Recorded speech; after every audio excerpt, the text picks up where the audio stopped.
غسل کی سنتوں میں سب سے پہلی سنت یہ ہے کہ انسان نیت کر کے غسل کرے۔ بغیر نیت بھی غسل ہو جائے گا لیکن غسل کرنے کا ثواب نہیں ملے گا، تو نیت کرنی چاہیے۔ اور نیت کے لیے کوئی زبان سے الفاظ دہرانے کی ضرورت نہیں ہے، صرف دل میں، یہ دماغ میں یہ پختہ ارادہ کر لیں کہ میں غسل جنابت کرنے جا رہا ہوں، پاکی حاصل کرنے جا رہا ہوں، بس ذہن میں پختہ ارادہ ہی آپ کی نیت ہے۔ بغیر نیت کے گئے تو پاک تو ہو جائیں گے لیکن ثواب نہیں ملے گا۔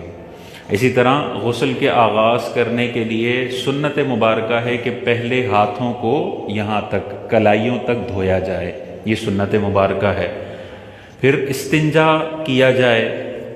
استنجا کی اگر حاجت نہیں ہو رہی اس کے باوجود بھی اپنی جو شرمگاہ ہے اس کو دھونا غسل سے پہلے، یہ سنت مبارکہ ہے، ٹھیک ہے۔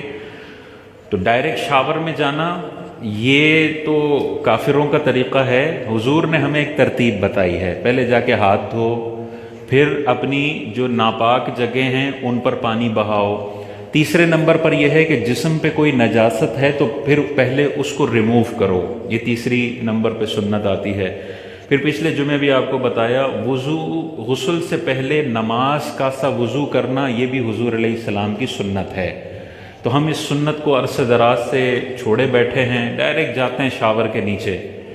بھئی وہ جو حضور نے طریقہ بتایا اس کا یقیناً کوئی نہ کوئی فائدہ ہے، وہ بیکار نہیں ہے، تو ہمیں اس کو اپنی زندگی میں نافذ کرنا چاہیے۔ آج سے نیت کریں کہ جب بھی میں غسل جنابت کرنے جاؤں گا، آغاز میں نے کرنا ہے وضو کے ساتھ، استنجا پہلے، پھر وضو، اور پھر انسان نے نہانے کا آغاز کرنا ہے۔ یہ حضور علیہ الصلوۃ والسلام کی سنت مبارکہ ہے۔